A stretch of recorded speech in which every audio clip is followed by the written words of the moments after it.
Omwaka 2019 nasisinkana omwami eyali ali mu nteekateeka ez'okwawukana ne mukyala we kiyite divorce. Yali mufumbo okumala emyaka 8. We namusinkanira nalina emyaka 22. Yaŋŋamba nti ajja kukyalira bazadde bange singa naaba nfunye olubuto. Oluvannyuma lw'emyezi 3 nga nafuna olubuto, naye olwo obulamu bwange obw'okubonaabona awe bwatandikira. Nakizuula oluvannyuma nti ebigambo bino byawandiikiddwa mu Luzungu, kati ngezaako okubisoma mu Luganda naye naawe njagala okuba akafaananyi bwe bisoomooza, so you'll bear with me for some cases, in some areas lwe bitagenze bulungi kasoba nga obitegedde. Nakizuula oluvannyuma nti yalina abawala abalala 2 abali olubuto. Jjukira nti ono yamusuubiza okuba nga agenda mu bakadde be oluvannyuma lw'okufuna olubuto, era mu myezi 3 n'afuna olubuto. Kakati agenda okubeera awo kwe kuzuula nti omusajja ate yafunyisa abawala abalala 2 embuto. Yampa ssente okuggyamu olubuto luno naye neŋŋaana. Nazaala omwana wange asooka mu maka g'abazadde bange. Nazaala omwana oyo ku lunaku lwa Tuesday, bano abawala abalala 2 ne bazaala ku Friday. Kisoboka kitya? Bwe yagenda nga yasiga ekintu akibaza atya? Bwe nazaala omwana, bazadde be ne basalawo mbe nga ngenda okutandika okubeera naye. Kambisoma obiwulire. When I gave birth, his parents decided that I moved in. Nsuubira, nalina okusuubira nti oba oliawo ebintu ebigenda obubi, lukirica ne bitereera, byenakkiriza nti birabika biganye. Omwami yaleetanga abakazi abalala mu nnyumba eyo, nze nanvuga nanzizaayo mu bakadde bange, naŋŋamba nti ajja kunnona nga bano abakazi bakyazizza bagenze. Like seriously? Nazaala omwana owookubiri. Omwana owookubiri wano omuzaala osinziira ku ki? Okusinziira ku bino bi red flags ne kino ekyali kitokutanga sikisaanikire. Nazaala omwana owookubiri, omwami ono nga takyuka. Kati ekibalo kyo kyali nti bw'aba takyusa ku mwana asooka anaakyuka ku wookubiri, akyuka kubanga omuzaalidde kyo kikyo. Olunaku lumu nagezaako okwogera naye ku nneeyisa ye, n'ampandiikira ebbaluwa empanvu. Yaŋŋamba nti tetuli bampeta, newankubadde nga ndi mu maka ge ajja kugenda mu maaso n'okufuna abakazi abalala oba okufuna omukazi omulala n'okumuwasa sinakindi amuwase. N'agamba nti nze sikola buvunaanyizibwa bwa mukyala gy'ali.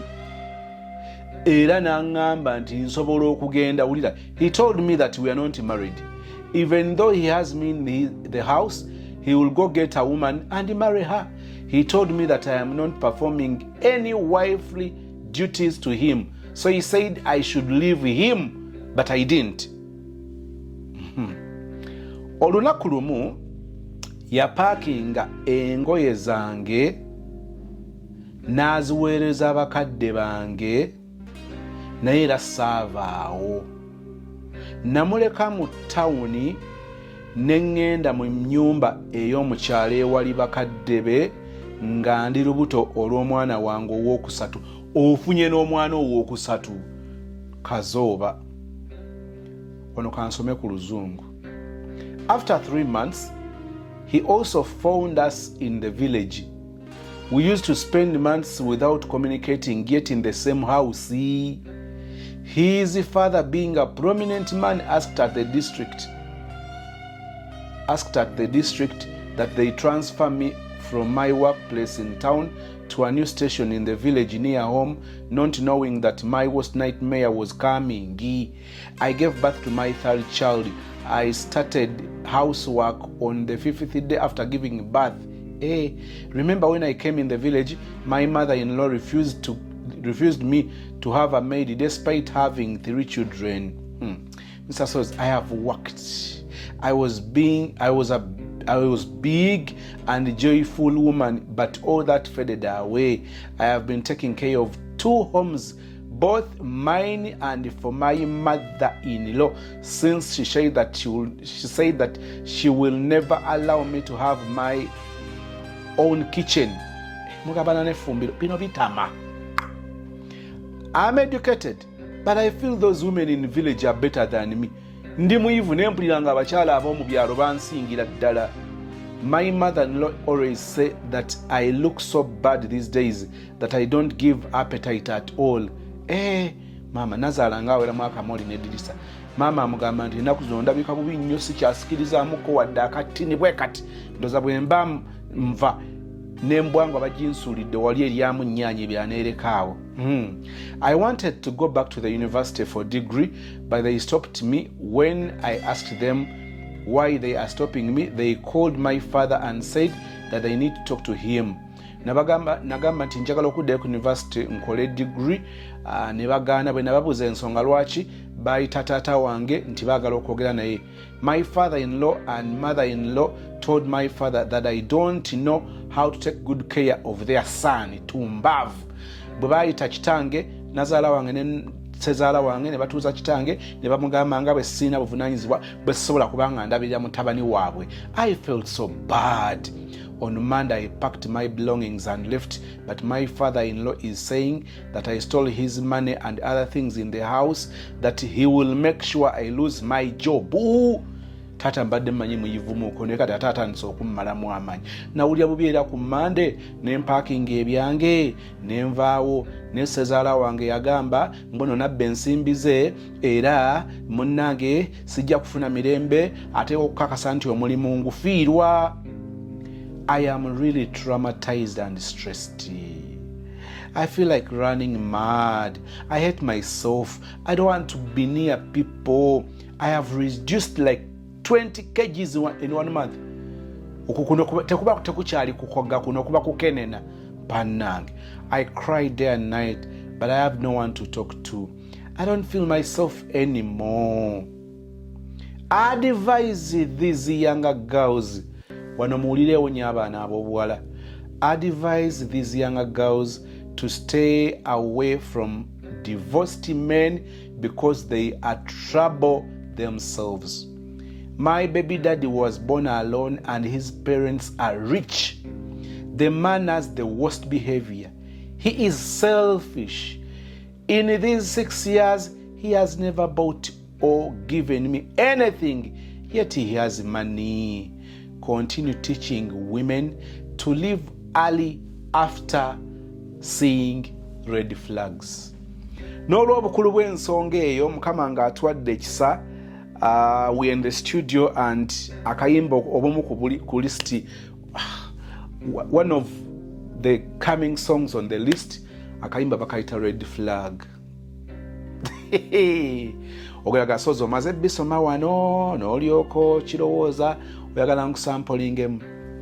Tinnamejalinga mubiri mayina omutima n'engumu esiza kati yabula. Nze ogwange nja gukola, njagezaako okukola kye nnyinza okukola. Mukama bw'anaaba atusaasidde, abataasibwa ne bataasibwa. Agambye nti bulirira abaana ab'obuwala bwe kiba kisoboka. Njagala nziremu nsome layini eno manyi nti ejja kukola sense bulungi. Agambye, advise these young girls to stay away from divorced men. Katwandlining wow, to stay away from divorced men because they are trouble themselves. My baby daddy was born alone and his parents are rich. The man has the worst behavior. He is selfish. In these 6 years, he has never bought me or given me anything, yet he has money. Continue teaching, telling women to leave early after seeing red flags. Kansooke mbajjukize ku Dembello Properties and Associates. Twina estate eri Nsanji ku Masaka Road, estate e Bujuuko ku Lwemityana, estate e Jeza ku Lwemityana, estate e Wakiso ku Hoima Road.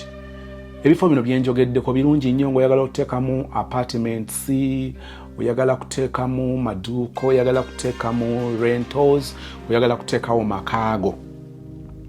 So ng'ate ggwe agamba nti Sozimo 5 ku 10 1 ku 10 simabyabyapa mbiwulirira wala nkyalina ebbanga gwanvu nena kana akatono kennina nandyagadde embeeko kemba nako bwabanga awantu walire giti nga wantu walungi weesigika Sozimo bwenfuna 5 ku 5 nga ndaba mba good to go njagala kutegeeza nti Dembelio Properties and Associates tukusootinze $2.25 kikole waliwo estate eri Kiwawukulu Emityana waliwo amasannyalaze it's a good area bolaba abalala ba neighbors ogamba wow kakati bwofuna omukisa okubanga osobola okufunawo 5 ku 5 nga waliwo aba estates ezagwedde okusasula bano bali mu kuzimba otandika okufuna ekifaananyi nti mukwano guno guyinza okuba omukisa gw'ogwana okuyayaanira ngufuna 5 ku 5 okuva ku millioni nga 5 6 awo okusinzira ng'ekifo naawe bw'oba okirabye ne w'oba olonze jangu mu inbox weereza ekigambo Dembelio kyokka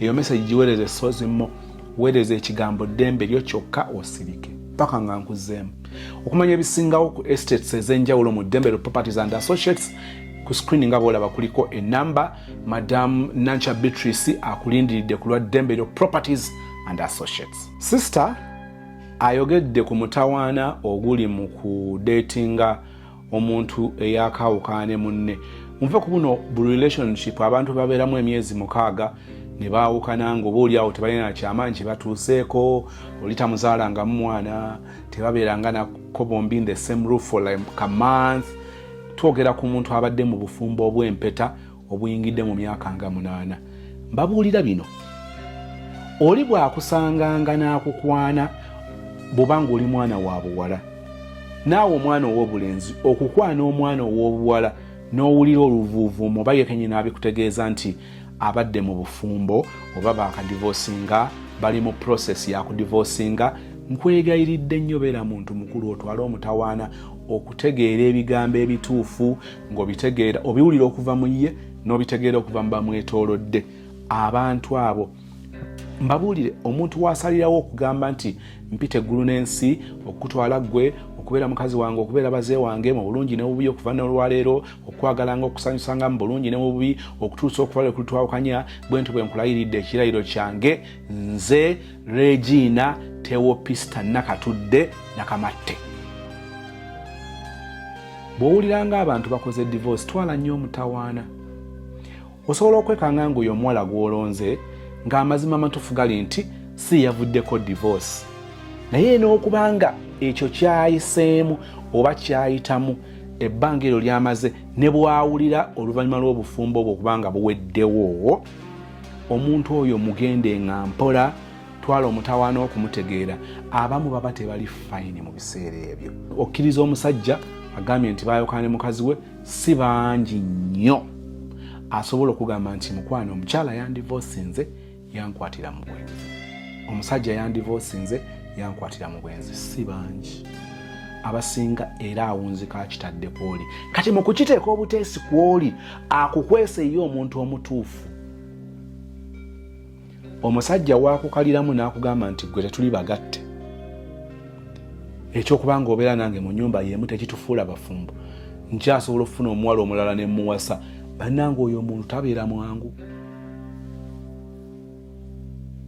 sisita ebigambo byange gy'oli nandisabye oddemu weddiza obwannannyini ku bulamu bwo okome oteeke ekkomo ku bantu abalowooza nti bajja kukontrolinga obulamu bwo olumwe onyigirizibwe naye nga abalala bali eri balaba nga ekyo kyogwana oyongera okubeera mu bulumi obwo balaba awo olina okubeera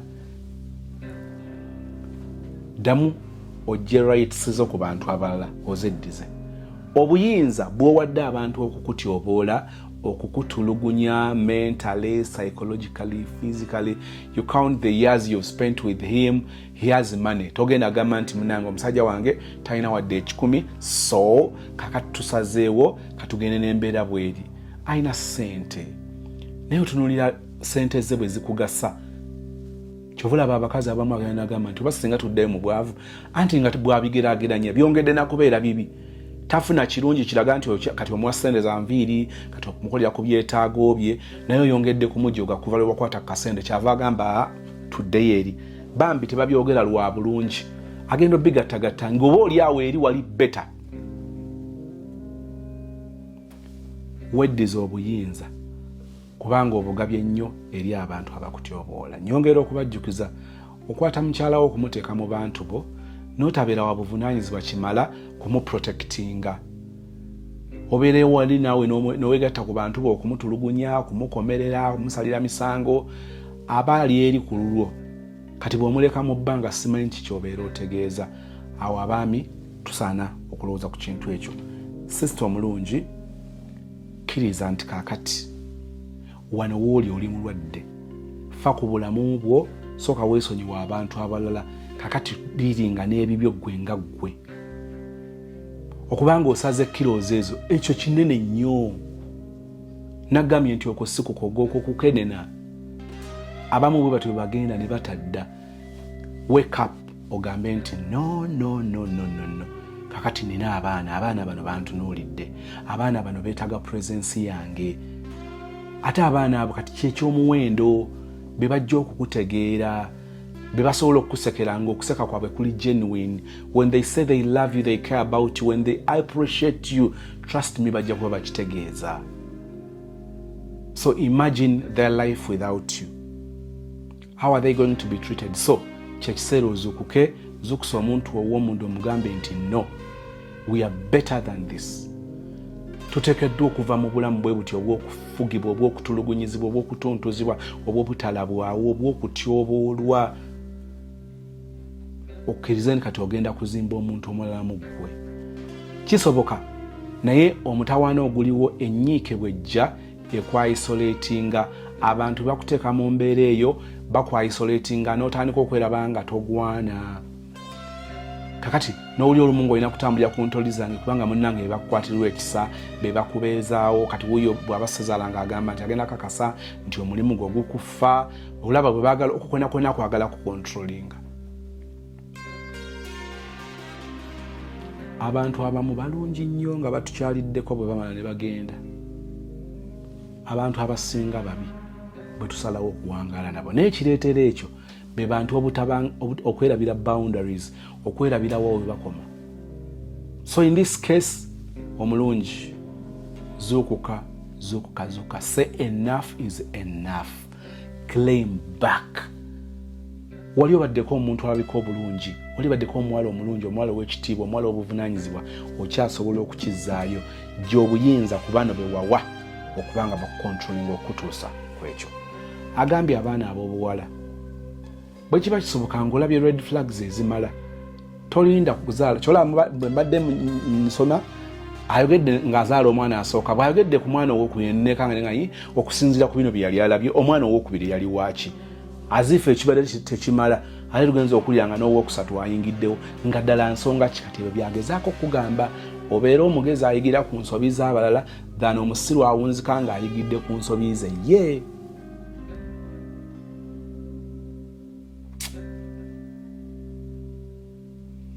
Bw'ozaala omwana asooka emyaka gy'omuyonseza okutuuka okufuna olubuto olulala oteekeddwa okwebuuza nti omusajja ono awantu wano wakyali wakyagwana okuzaalawo omwana ow'okubiri. Kati obanga aliniwenga contract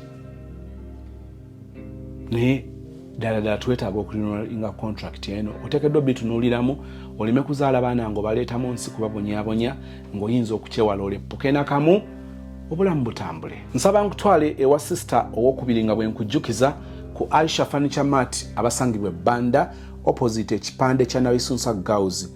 Bano bakabaka ba furniture, buli furniture guweetaaga ng'oggyeko kofini, njogera naye ku bitande ebyabakulu ebyabato, njogera ku ntebe ez'omulembe, dining, sideboard, wardrobe, oh my, center tables, zino dressing mirror ez'omulembe, zino shoe rack, oh my, ebyakabi ojja kubanga obisanga ku Aisha Furniture Mart Banda. So nga ate era olina omukisa okuganyula mu promotion eya 50% discount omwezi guno ogw'omwenda nga tegunaba kuggwako.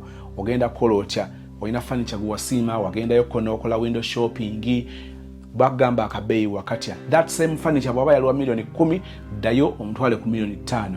Yaliwa $2,000,000 munone ku emu, yaliwa akamu munone ku 5 byonna ku Aisha Furniture Mart. Enamba ogira ku screen aineji ojja kubanga oyogera ne mama Aisha Najemba ku Aisha Furniture Mart. Nakulani jjajja wange, that's in kubanga mu P3 paka P7 nasomera mu kyalo.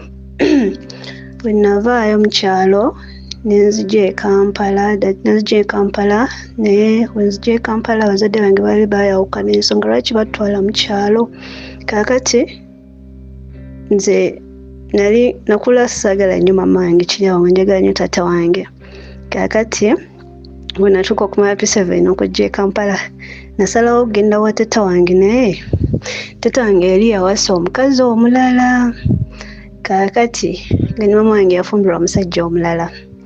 Twenzija e Kampala nzija wa taata wange yali tannazimba ng'apangisa. Kati yalinawo yali apangisa awantu awo nimbeerawo like vacation ya P7 netandika secondary netusengukawo awo wetwali nga nyingidde senior 2 ndowooza second term netubaako awalala wetwadda era nga tupangisa but netuva mu ennyumba netugenda mu nnyumba endala. Twagenda mu nnyumba endala eyo naye twayingira mu kikomera. Kati mu kikomera mwalimu ennyumba emizigo 4 naye nga emizigo egyo 4 fe abasembayo eri ewasemba. Kaakati nga tubeera mu kikomera somera mudde ngenawo baganda bange ebiseera ebyo nalina baganda bange 2, omu yali atandise baby class omulala nga tanatandika kusoma, bombi bawala. Naye nga ntandika nga tusoma. Kati wetwayingiramu ekyo ekikoma mwetwadda neighbour waffe yali atuddiridde owokubiri ng'alina abaana be, alina omwana omulenzi, abalenzi 2 n'abawala 2. Kaakati omulenzi ng'ali mu kisulo, omwana omukulu yali tali mu kisulo, omulenzi addako awo nga ali mu kisulo, omuwala addako nga tali mu kisulo, nga n'omulenzi addako tali mu kisulo nga bali mudde. Kaakati omulenzi oyo akomawo mu holiday, jjukira it was second term, akomawo mu holiday naye twagenda okugenda nga tuli mu term yakuli naye nga tusoma nga tetunagenda mu holiday ya second term.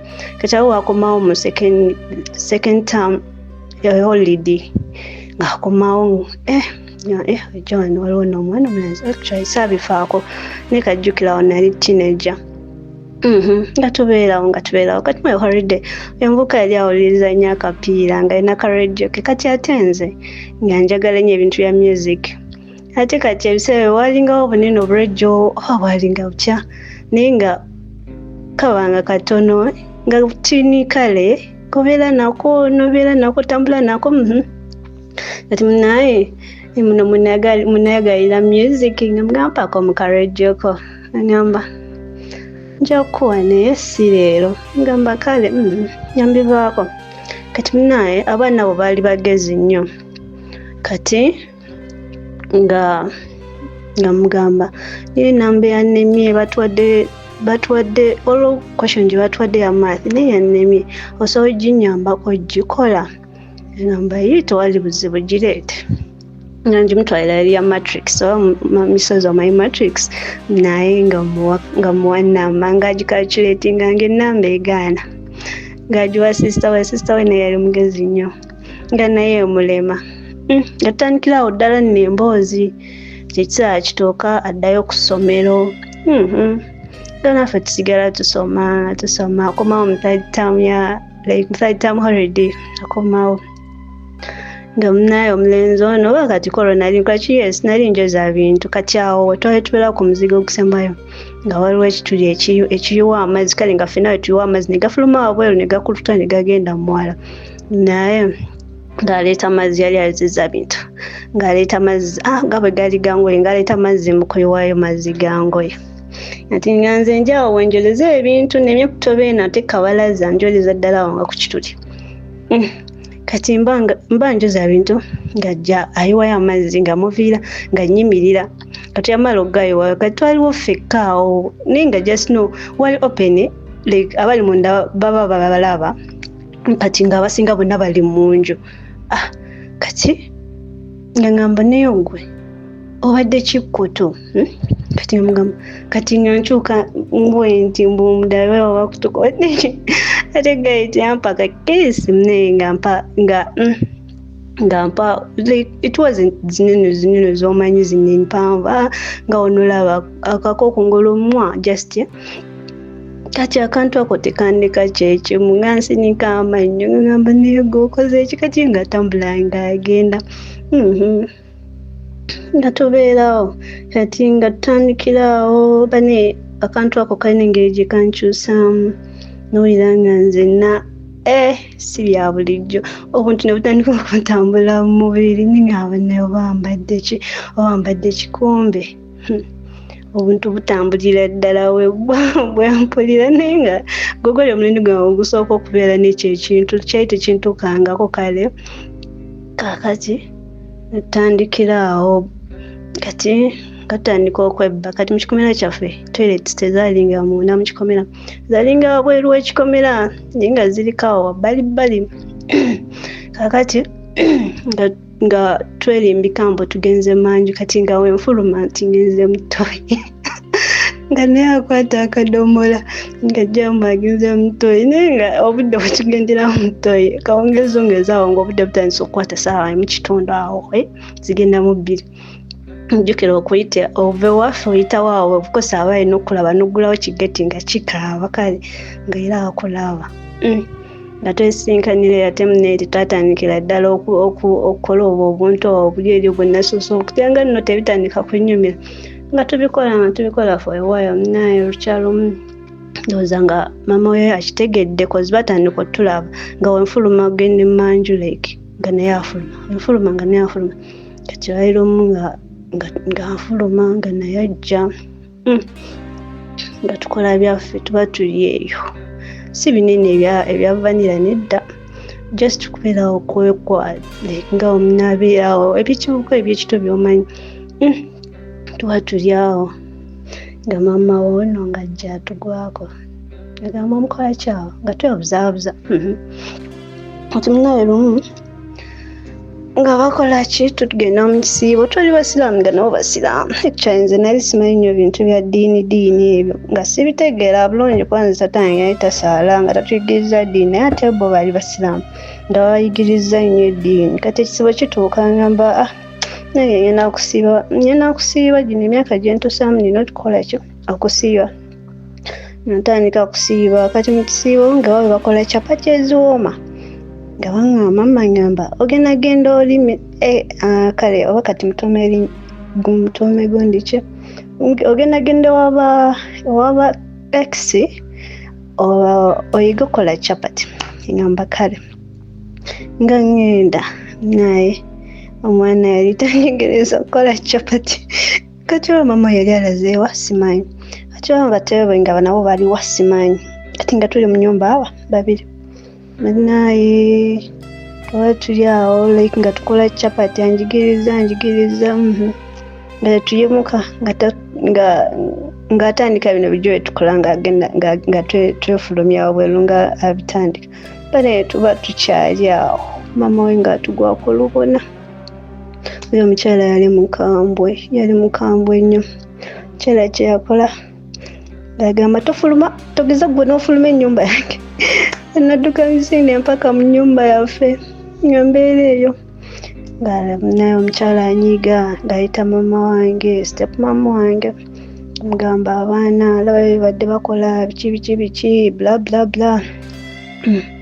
omukazi anyiiga ng'agamba mite nga batuzo like ekiro kooro jjukira obudde buzibye naye byo twabikola musana nga 8 kati obudde bwakawungeezi buzibye tatange akomyewo batuyise mu nnyumba naye batugaliddeyo bano abalala babafulumiza wabweru tata wono naye waali omukyala agamba gwe ngenda kwokya ng'agamba mutabani we ngenda kwokya oyinza otya okulumwa n'abaana ebintu ebyo byonna byonna simanyi nti obimanyi nobimanyi ng'aŋŋamba kati gwe kikyobadde ofa obadde yagala kulaba nkola gye yakubulaka mukulage nga mugamba gwe weeyambule mu nnyumba tulimu bazadde bange ne bazadde be mugamba gwe weeyambule omusajja atuyeyambula nga bagamba kikyo kyobadde oyagala olaba kikyo ndowooza okirabe kati owulira otya nze nsirisa busirisi saagamba nako mbu bansaba kunsonyiwa nedda nga musajja atu bamukuba nga nze batugamba mwe mugende ewammwe nga ffe tugenda waffe nga musajja atu bamukuba emigo ng'ali kupunya namukuba emigo nze nengenda ewaka kirungi tatange yali yono omwami like alaga nti mama wanyiiga ye alaga nti tanyiize kale nga tayagala bombi balaga busungu eri baana ye nga wanyiiga mama talina kunyiiga kati mama wakuba ye takuba naye kola bonna teri yankuba bagamba ekikyokoze tekiriyo nange nakiraba kale ne bagamba kati nze tebalina kye bagamba baasirika tata yayombamu awo katono negamba ndowooza era ndowooza myaka ndowooza kale yakiraba namanya myaka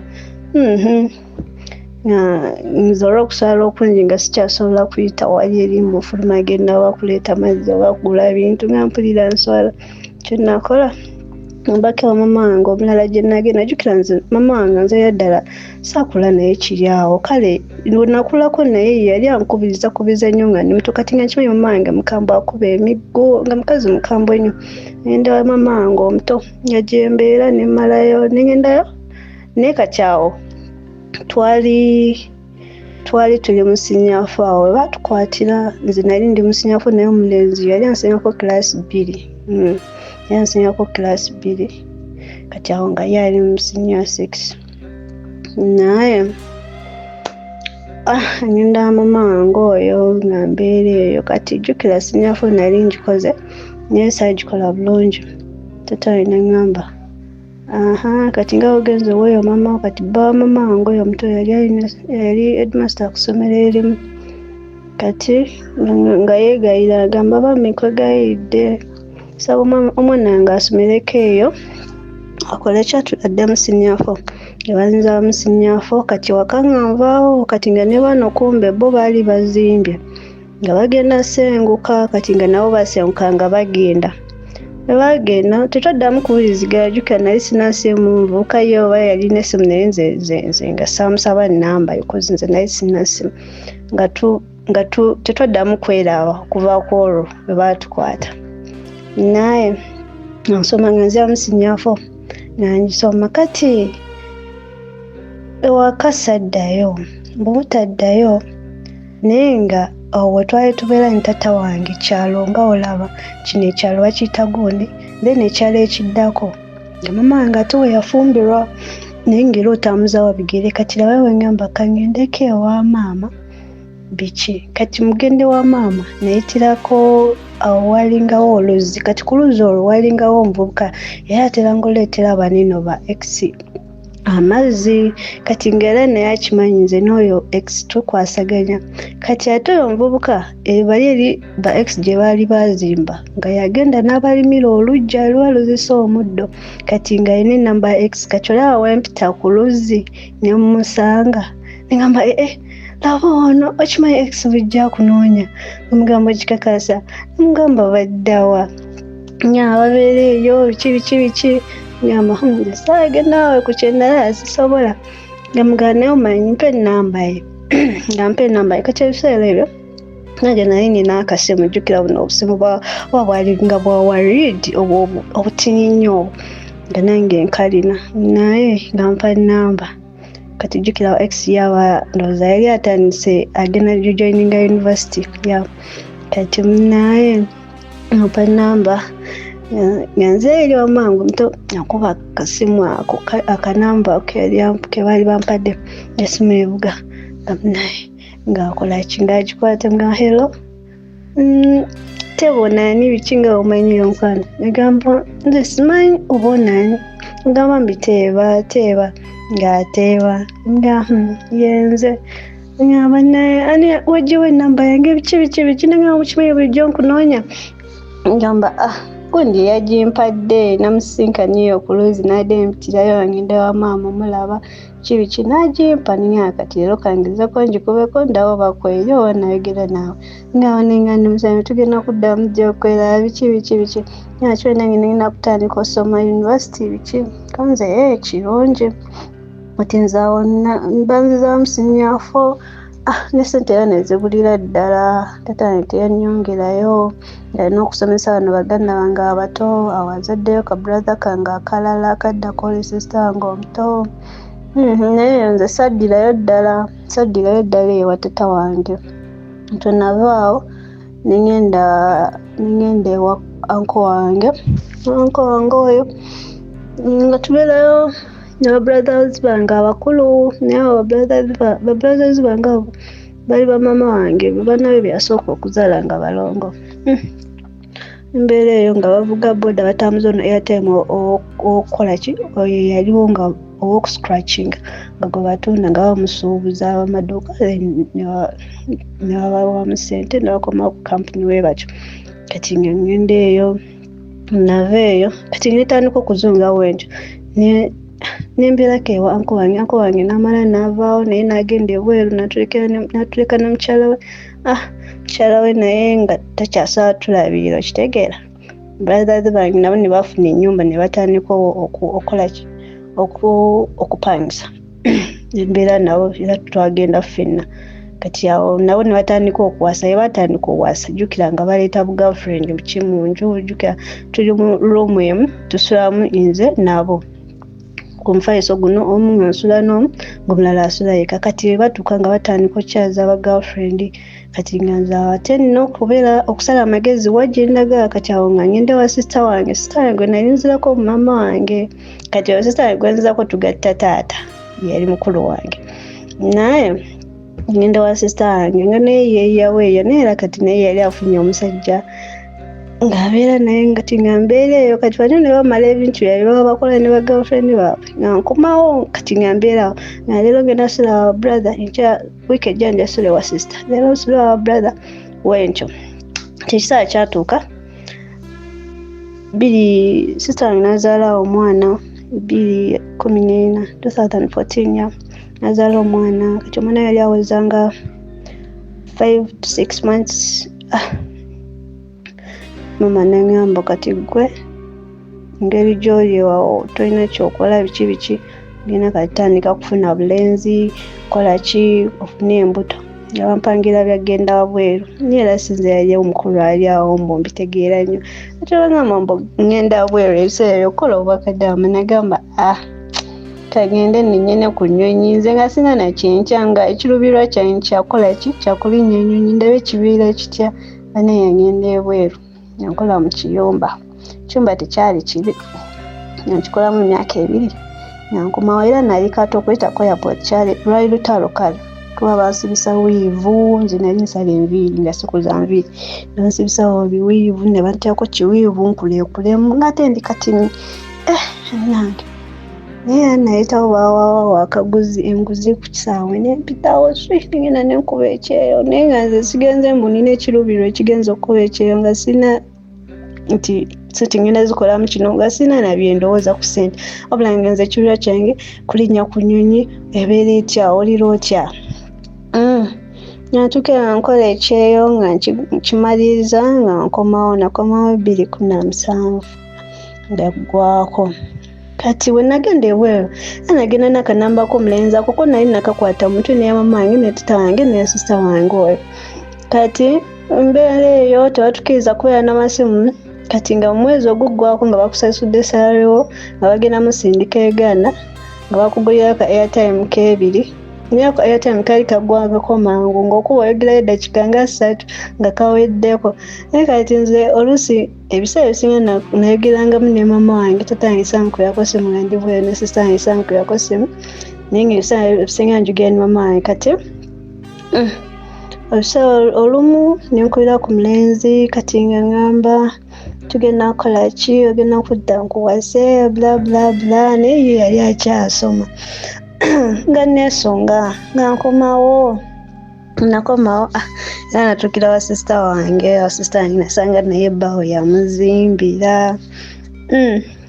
mbeera sister wange naye nga omulenzi akyali waawe nasanga tannabakola ki kupangisa nga kyabeera waawe ngambeera ne sister wange kati 2017 ngaggwako ngambeera ne sister wange 2018 naye nga omulenzi oyo awo sister wange amutegedde naye oli sister wange yali tamutegeera kwanze nze ebintu byange nali ndi muntu musirise kale ndi muntu musirise ate sina mikwano giri awo munnange nyambira sister 2017-2018 awo nga boyfriend wange oyo mulaba nga twelaba nga ajja wa sister wange nandabako bwe tutyo naye nga nziso agenda waabwe kuba mama we ntate baali gye bali ate kati mama we yali nga anzijukira bulungi kiri ekyali kyatuukawo wakati wange ne mutabani we nga so agenda waabwe kati ng'oluusi okweraba ennyo mbu kati owa tutundulwe kavanira kuba twali tetusobola mutundulira wa sister wange nedda yadde sister wange yali tasiba wawaka nga akola naye nga tetusobola kati nga ndekera omwana nga tiro twali twagala okutundula kavanira nga mbugenda kumperekerako ewaffe mu kyalo kati awaabwe mu kyalo eyo Mbarara kati ngamba saba sister we tugende kati we tugenda atuuka ewaka ewa jjajja we naye tasulayo apangisa kaloogi kati apangisa loogi gye tusula enkeera yabukya n'agenda n'alaba jjajja we ne banyumyamu kiro najja ne tusula ffenna wetyo tumala ennaku 2-3 nga tukomawo e Kampala bwetutyo munaye omukwano gwaffe gwava eyo wansi nesina boyfriend mulala gwe nali mumanyi okuleka ye naye 2019 ng'atuuka ngamba wa sister wange nga nzija wa mama wange wano ngambira mama wange kati nga ngamba naye omanyi gwe nawo kasente ebiseera yatuuka nakola ka mobile money kalina ka mobile money kakolamu awo wandigira kale ngafuna kasente kati nga akunganya obusente bwe mpolampola ntugamba naye ebintu byetulimu ebitali bya halali ebitali bya ekidini tebikkiriza tubiveemu twewase twefumbigane ngamba okay ngawakola ki ngamba n'akasente kange mpezezaawo millions zange weziti kati njagala kuwasa bino ebintu bijja kusoboka ngamba wamwe tiwaba buzibu anti njagala nkyale then tukole nenika oba mwamisozi ogitegeera yegundi abasiraamu kulinga nga omunagenda mu kyaki mu oba mwamugenda mu kyaki kati fe nika yaffe ne bakugatta n'omusajja there and then abazadde we tebiwanvuyiriza nnyo mbasooke bakyale ate mukole okwanjula ebiki nga ngamba osobola kunnyonnyola maama wo konze enda munnyonnyola tulabe kikyagamba naye nga nze maama omugamba kati nga mbeere wa maama wange nga mugamba nga naye nga anoonya wanagamba naye yasooka yo gamba maama we ko yalina omugamba nti omuwala oli omujjukidde oli gwe basanga like oyo bwenyenda okuwasa nga maama we si yali awo nti omuwala kale yali maama we andaba nga nze omuwala omulaluwe atalina mpisa biki kuba kale engeri gye twali tubeeramu ekyo ekikomera nga ndaba kale nkomawo leeti okuva ku ssomero naye ebiseera nakomerangawo leeti naye musinyafu ate nga sitali mu kisulo nga omanyi candidate class muba musomera ddala nga mukomawo leeti kati we yalowooza nti ngamba wasimaanyaawo kati nga yalaba nga nze alina emize mibi weegityo emize emikyamu naye mune yatuuka n'amala nakkiriza mutabani we nagamba omunaye oba omutima gusiimye ate n'abakolera ki kati oba oyagala oyo omwana sina buzibu oli musajja mukulu kyosazeewo tikyasazeewo ate naye yali amaliza okusoma university naye ngakyo nga naye ngamba bazadde bange jjukira bazadde bange tababeera bonna nina okugamba ono nina okugamba oli sijja bibiisa nnyo nga tukola tuteesaganya lunaku mwezi biki naye nga neesunza obufumbo nze gumulafu neesunza okuzaala biki olunaku lutuuka nga tukola mikolo kale twagitwala saidi yatutange gyemikolo giggwa anyway kati awo okukola emikolo twagikola mu 2020 mu January twakola emikolo tumala okukola emikolo we tuti omwami wange afunyawo ennyumba gy'apangisa rooms 2 tugenze tutandisa obulamu tuba twakafumbiriganwa wayita emyezi emeka covid najja covid bwe yajja ne bateekawo lockdown Mwana wange ejjukira yawe yali yeeyiyadde, yali amaze okusoma naye tannafuna mulimu gutegeerekeka. Tutandika bufumbo ne tubeerawo nga tulya kye tulidde, ekyokulya kyali tekitubula nga tufuna kye twatulidde. Jjukira tuli babiri, omukwano gwe walinga mungi nnyo, nga mungi Mr. Sozi, nga tubeerawo. Kati balwakinga ddala ne tubeerawo, naye kati we nali ewweru nze nali nagula mama wange ssente zinakolanga, nasindikiranga mama wange nanguliramu ettaka. Ettaka eryo era nanzimbiramu akayumba ako nga ka rooms, eddiiro limu n'ebisenge bibiri n'akafumbiro. Nange nga tugera mu lockdown, kati nga tujjukira asasudde emyezi 3 egisooka gye basasula omulundi gumu, tuyingidde omwezi ogwokuna ogwokutaano. Kati naawe tutandise olowooza ku kuzaala, tuli awo tukola buli kimu, njawo bambuuza asesema tasesema makanya mbaga abanne mutulegeze sinatuuka kukola ki kusesema sisesemi, ng'omwezi ogugwako bakubye essimu wasesemi saasesemi wasesemi munange 5 nga tuweze emyezi 6. Kati oba emmotoka nti emmotoka zitambule, emmotoka zisobola okukola zino ezeetikka ebintu, munnaye nga ngamba wange naye olaba otya okusinga obeera nno nga tusasula, tugende mu nnyumba yange gye nazimba, olaba otya. Kati ngamba maama olaba otya tugenda mu nnyumba yange tuba mu muzigo okuba ssente nzibuza kufuna bange, omulimu gwa yino tegutegeereka, kale nga teri ka ssente tufuna ssente. Ne ku mulimu gwe yali afunye nagwo ne bagumugobako, ke yali ayiriza kale nagwo ne guggwawo kasita lockdown yajja ne guggwawo. Kati nga tuli awo tulina ssente, maama n'angamba tewali buzibu oba gwagamba ennyumba yiyo gwamanyi. Nga tutikka bintu nga tujja mu nnyumba weppa ne tugiyingira. Kati awo emyezi gigenderedde, tugenda ndowooza nga emyezi 9 awo 8. Kati nga tutandika obeera serious ku byokukola ki, ku by'okuzaala. Bane nga tukola bintu olutulugaana tukola bintu ng'olutulugaana. Nno nze mbaze ngamba nina kuzaala obwana bwange. Ebiseera nali ngamba yazaala obwana, kale nze kubadde nali njagala nnyo okuzaala abaana bangi kuba nakuliira mu kyalo nga jjajjange yazaala abaana bangi, bamama bange ne bakojja bange, kale nga njazaalayo dazini mwanja kuzaalayo dazini. Banange kanoonya olutanga lubula twetinkudde tukoze buli kamu liganya tugamba tufaaki tugenda mu ddwaliro batukole ki batukebere. Tugenda mu ddwaliro kati maama wange ngamba manyi ensekezo zirina obuzibu baki nga olasimanyi, nga tugenda mu ddwaliro gabankebera nga enseke zange tezirina buzibu, nabanange terina buzibu, amajiga nti galina buzibu. Kale nga bangamba ndowooza zino enseke katuzibukule tuzikubemu eddagala, nga tulina eddwaliro gye twagenda nga bankubamu eddagala ery'omu nseke nga bazizibulukula. Nga dokita atugamba mwegatte ku luno olunaku ng'atandika otubalira dokita nga gamba leero ne luno lyomba mwegattira. Mukasi sakisi yatuuka n'atama n'ensonyiwa Mr. Sozi kiyisawo nga sigenderedde. Kati oluvannyuma yatuuka n'antama mpira nga mbikooye, kale netandika okwekyawa nga mpulira tebikyennyumira.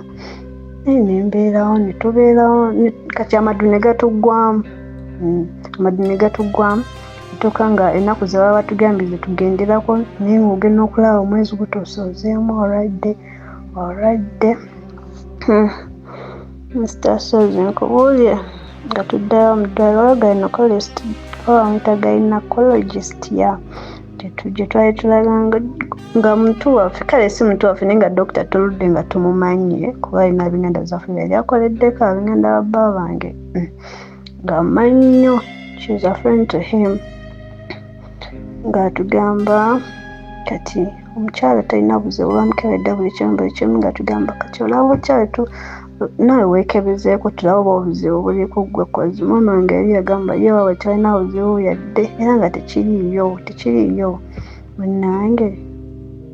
ng'agenda tugenda mu ddwaliro ly'abasajja nga bamukebera bagenda mukebera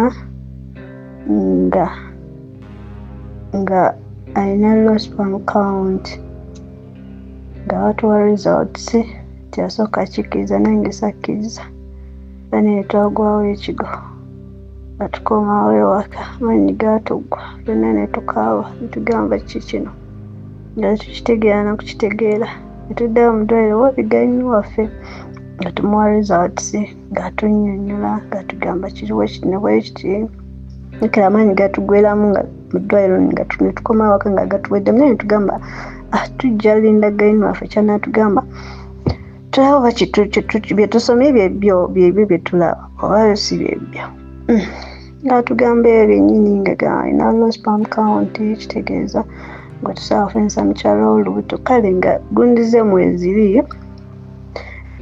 mwezi naye nga ntono tezisobola tuuka ku ggi lyange tezisobola tuukayo kuba ntono jjukira bulina kuba nga bungi naye nga bube butini yadde bulamu naye nga butini tebutuuka bugenda otuuka nga bwawedde dda naye nga omwami wange kituuka mu bya vanilla sitalina buzibu ayaka 9 amalako 9 lutu zonna oba 2 oba 3 oba 4 w'okweyera siga nti ali awo oba musajja kale mbumwisaamu amaaso mmwe ebya vanilla nedda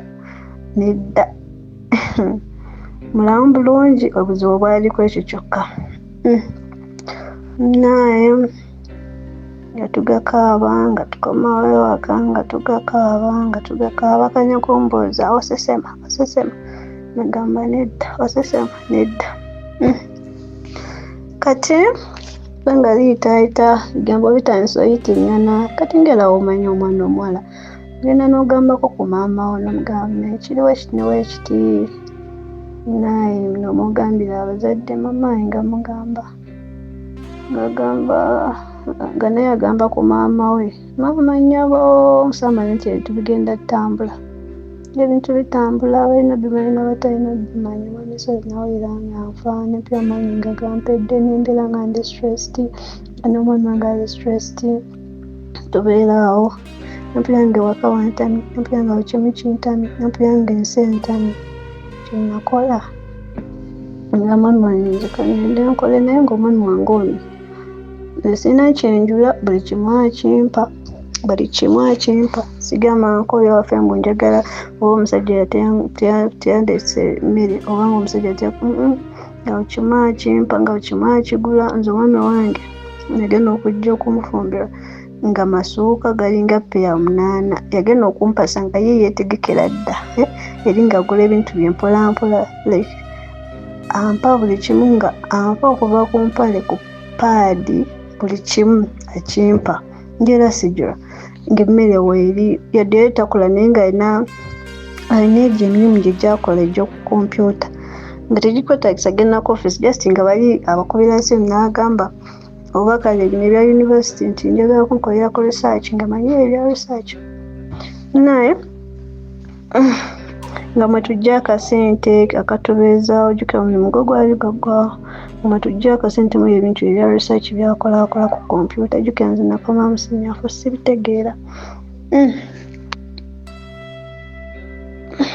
naye Mr. Sozi nga tukola ki nga tubeerawo nga mama wange abigambye mama we abigambye abalala bitambudde nga nno ntandika okubeera stressed boogedde kino boogedde kiri banyange funa omusajja omulala omusajja talina future omusajja biki era bla bla tetufune musika onoofane nakusikira ngera wobimanyi naye kyenakola ngamba kanyonde ebweru nga nzirayo ku kyeyo omwami wange namulekawo ewaka nabagamba ate omwami wange temukwatako muleka abeere ewaka akumewo kuba talina kyankoze nsaava akola kwanga omwami wange alemedde okundabirira nedda navaawo lwa bigambo ng'ebigambo binsuseeko nga ngenda kukutukira mu nnyumba jjukira nga ewaka mbeerawo bw'omu omwami wange oluusi tubeerawo naye oluusi naye nga naye atambula muga omanya abasajja nayiyayiya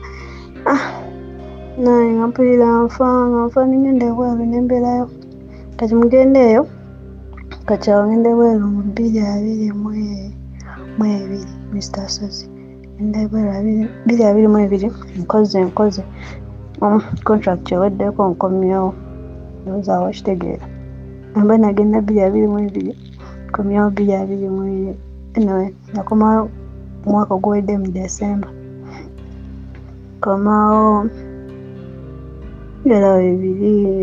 era nga tewali kikyuse actually omwami wange yafunayo ku abo nanywa nga twogerezeganya mu emyaka emirala ebiri nga tulina buzibu sente zange ze nali nkoze nga addaabiriza ennyumba eno ennyumba giddaabiza bulungi egiddaabiza sijja kugamba mbu sente yazirya nedda nebisiiti weziri nga zindaga nazisangawo buli kimu kyeyagulanga amasaga nekwasa mbu nalya sente zombu era biki naye mukujjaani ino yaŋŋamba tekirabike bubi oŋŋambi ngende tubeere ffene naye tekireetewo bigambula tekibeere kibi naye kati abawaffe bawulira nti omwami wange ebyo ebyokuzaala biganye biki nagamba omusajja tazaala ali mu nnyumba yo lwaki tomukyawa afuna omusajja omulala nga nze Mr. Susan omusajja gwe manyi yekka tuvudde wala like talina kibi kye yali ankoze ebyo byonna yadde bizze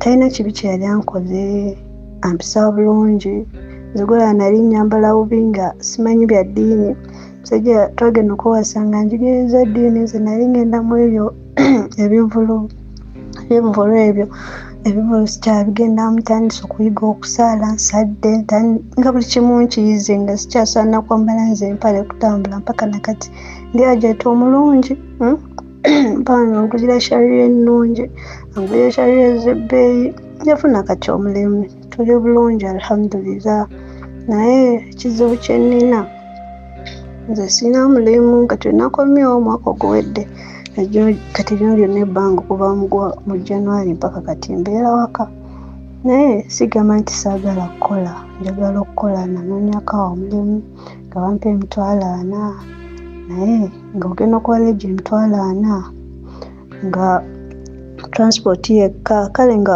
okufunamu nga omwezi guweddeko gyeko transport kulya biki nga nfisaako 15,000 baina ngamba okusinga okuzunga ogendeyo bakubumebume biki ejja 15 kankole ki kanjikuwenga natandika kumpa buli mwezi twaja 15 siganye si nyingi neera nga ngera siryawo nti nsabiriza ng'agimpa mu bulungi ate nga tegigendera mu byawaka kuba ebyawaka byonna bigula kuva ku sukaali kuva ku byonna nze segulira paadi nedda segulira mpale nedda nze buli kimu omwana wange akingulira buli kimu naye ekyobuzibu obuliwo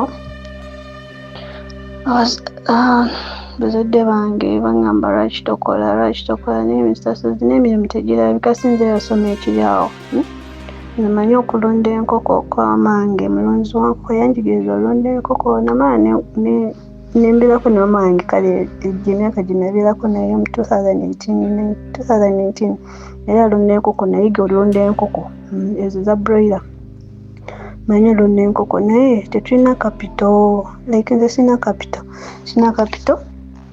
sente ze nakola okuva eweeru nazongosaamu nyumba yange n'ekirala Misozi njagala omwana twagala okuzaala right now nina emyaka 31 omwana alina emyaka 32 ngaweza emyaka 33 naye balaba nyanza atayagala kukola balaba ng'omwami wange akutegeera naye nga eno gye tubeera ffe ababiri naffe tulina pulaani zaffe omwami wange amanyi nakola kino nolabye ddala nga agenda kukikola naye n'ogwawo ebitalaze oba nendwala oba ye nalwala oba ne bafiirwa oba ki webyo kyose nituwesanga zigenze ati ndi wano binsobedde abanffe bannangira bannange nampulira bintamye binterview ndabanga nze atalina amagezi yatategeera kati ekyokusalawo sikimanyi whereby nze sinyalekawo omwami wange yajja waffe nankima mu butongole bintu baabira bulungi tankuba nkwayadde oluyi yadde ki tetwagala nze nkole ki ozuwa baŋŋamba omwami tanjagaliza nyinza ntya obeera ewaka nga sikola naye nga musajja wattu naye akola lufuubirire mbeeko kyenkola naye sente zibuze ku mirimu gyakola si yali awo nti afuna omulimu nti afuna sente nnyingi eziri awo nti antandikirawo bizinesi whereby wetubeera nyumba teriko kikomera nandibadde nnunda enkoko naye nyumba teriko kikomera akayumba kaffe katono alina osooka okukubako ekikomera netufunayo ebibaati netulonda enkoko n'abaana ati twagala obbazaala abaana muneeyo baffe si bamangu ng'abaana abalala like mukolamu wali vanira mulundi gumu nga mumufunye abaana abaffe bakugenda mudaala ate si sente ntono mwamisozi sente nyingi sente si nyingi si mitwalo 10 si kakadde kamu si bukadde 5 si bukadde 8 nedda ate nga n'abaana tobaagala kosi nze baŋŋambye nfuna omusajja omulala biki siina nina mujjawa omusajja ategeera ngono gwe nina sigala nti anjagala olwokubanga olw'ekizibu kyalina naye toyagala bifo nga tetunaba nakumanya na biki biri mu maaso mbu oba bijja kuwayo ebiti kubanga jjukira twatandika okweyagala 2008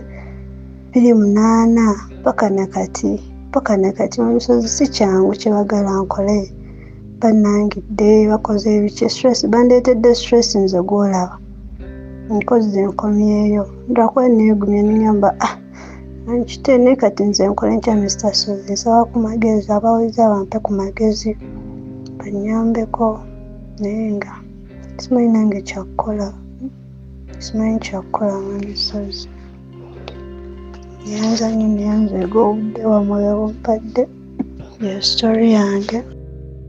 Sister, ekigambo low sperm count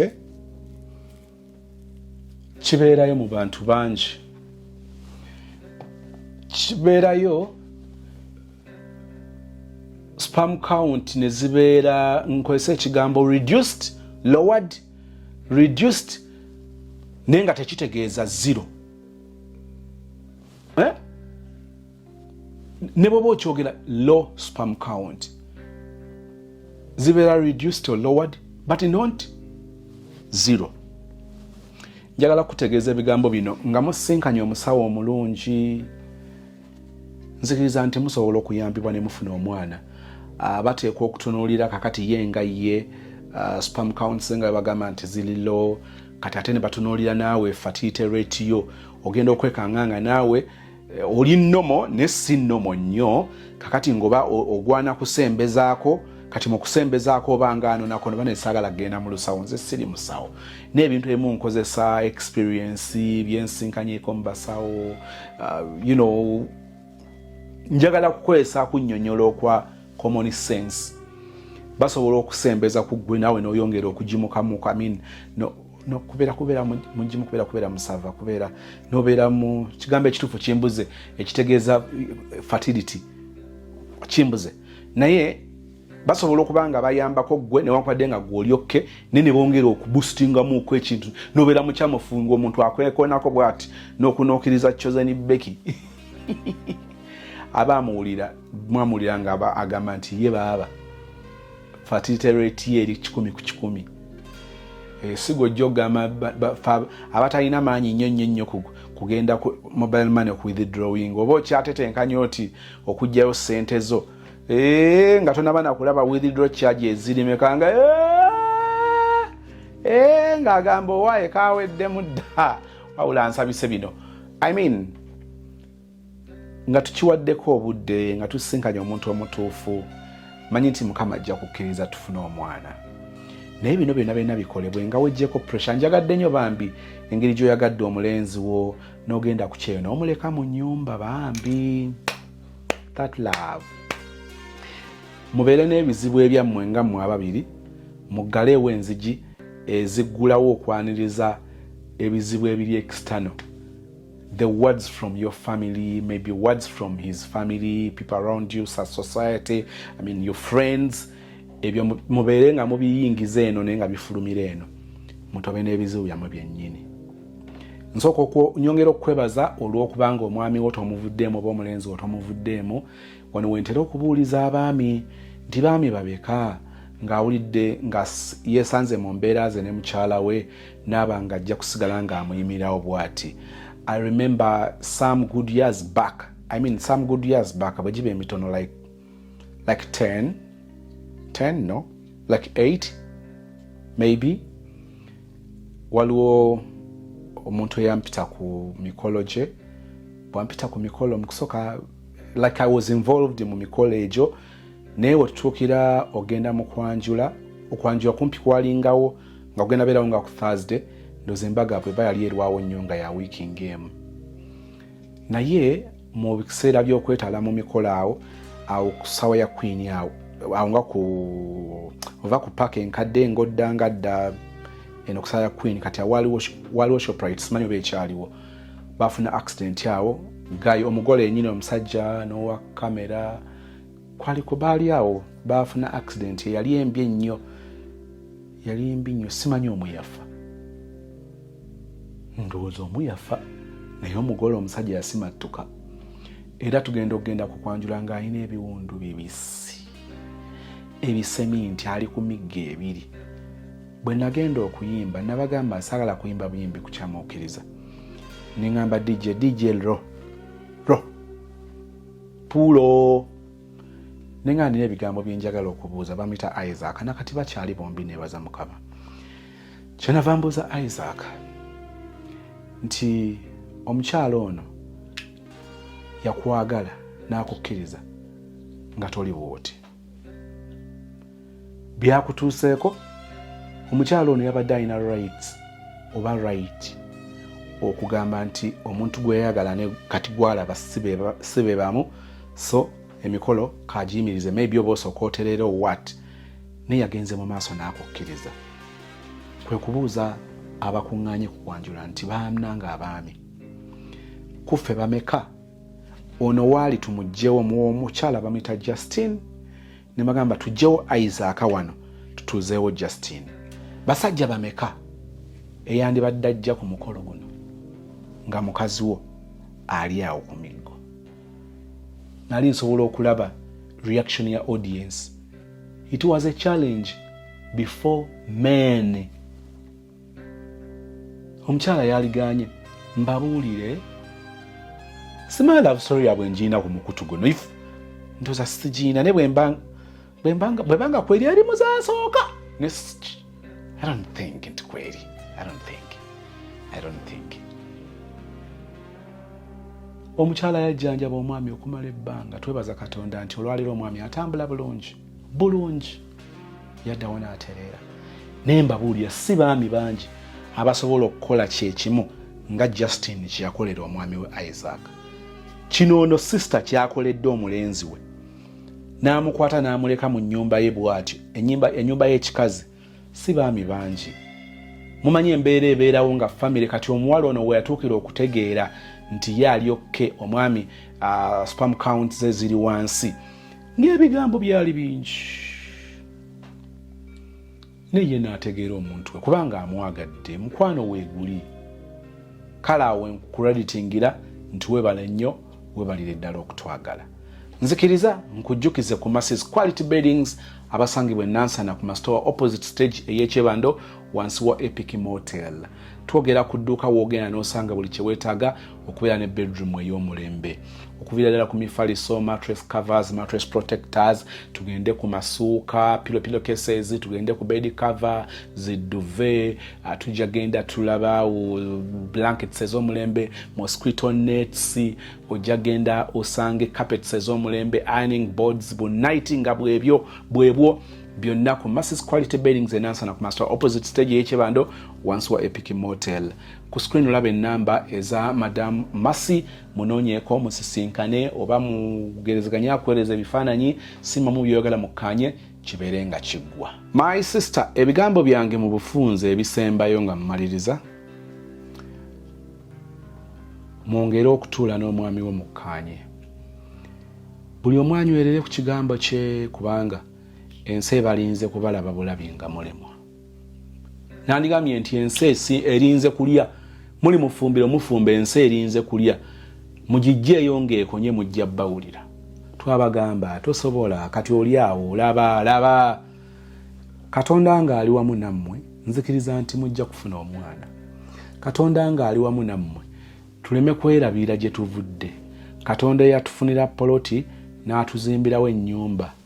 Tuleme kutunuulira bwenene bwa nnyumba. Essanyu terijja kuva mu kizimbe kinene nnyo. Essanyu lijja kuva mu bantu ababiri be bakola amaka. A home is not made of materials zibajja ku hardware. A home is made of two good people. Omwami n'omukyala ne bazaala abaana baabwe n'olyokola b'amaka agatudde nga ogeegomba nga malungi ddala. Tegaba tegatuukidde mu buli kimu ne gabeera gakyakulabirako nga gayina ekyo kye tusinzirako gamba nti wow.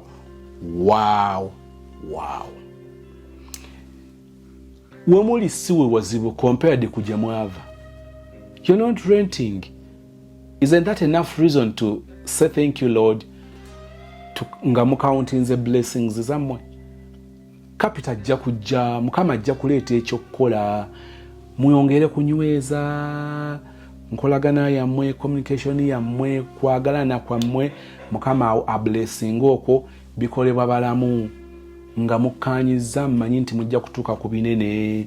Ensi egomba abo bakugamba omwami wa kufuga mukkaanye mmwe nga ababiri.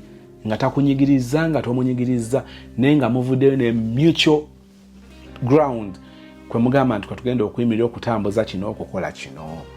Abantu bajja kubalemesa bwe munaagala okusanyusa famire yo, omusajja akufugira taagala okole, mwe ababiri bwe mutuula ne mukkaanya ku nsonga munywerere ku eyo singa ebanga motive yayo teriimu kwerowoozaako, teriimu kunyigiriza. Nsaba Mukama akusobozese weeyagalire munno. Tiweeyagalire nga munno va ku ebyo. Mukama ababeere. Ka relationship kammwe kave mu maanyi nga kadda mu maanyi. Mukama abasanyuse. Mukama abagabirire. Oyo aliisa ennyonyi ezitalima muwemba ku ttale. Akirawo nnyo ku baana b'abantu be yatondanga akozesa mikono gye n'abateekamu omukka okuva mu kamwa ke. Abo abantu yenze naawe ffe tuli ba muwendo mu maaso ga Mukama. Tajja kubanga bano nti omwana omusabye ekintu n'alyoka omwana asaba omuzadde ekintu n'alyoka amwanukula n'oluba n'omusambagere. Katonda waffe si bw'atyo. Atwagala nnyo ekyenkanidde awo nti abeera atulowooleza emisana n'ekiro. Munyweze Allah, mwesibe ku Allah, mukkirize Allah, musuubire mu Allah, mutambule ne Allah. Nzikiriza nti wajja kubeerawo enjawulo. Oligiraba, oligiwulira, ate oligikwatako. Mu linnya erya Yesu, and we all say amen. Thank you so much guys for watching. Nze Becky Sozi owa Remo Beauty and Wellness Parlour Eseta. Mubimu ku bye tukola mwe muli body massage therapy, facial treatments, counseling services. Gw'omwana w'omuwala ovaamu akaswa akabi, gifa ebbaawo waffe abakyala, obundula amazzi amakyafu, wazibikira enseke, bw'onookosa gifa ebbaawo ono gw'ojja otuweera obujulirwa. Tulina kofi ono alimu ebirungo 6 mu kintu kimu. Gano Dama Coffee 6 in 1. Mulungi eri abalwadde ba sukaali, mulungi eri abalina obubonero bwa kansa, mulungi nnyo eri gwe akakalu kano okuyita mu lunaku. Mu health wellness treatments tulina reflexology sandals. Nungi eri abazimba ebigere, bw'olinnya wansi owulira nga afumitibwa mu bigere. Zirelaxinga muscles zo okufumitibwa kuno ne kuggwaawo. Ziyamba omubiri gwo okutambuza omusaayi. Ziyamba ku bwongo obwo n'embeera yo eya bulijjo. Buli peesa lyolaba ku ssande eno lirina ekitundu ky'omubiriko kwe lituuka buli lw'ojambala. Olwo obujjanjabi ne bukolebwa ku mubiri gwo. Osobola okugigula n'ojambala mu ofiisi yo, awaka, osobola okugyegulira nga ggwe, ogigulira mukaddewo, oba jjajja kuba ate abo bagyetaaga nnyo. Okumanya ebisingawo ku bino byonna, kolagana ne Remo Beauty and Wellness Parlour Eseta. Ku nnamba ezo eziri ku screen yo for direct calls and WhatsApp.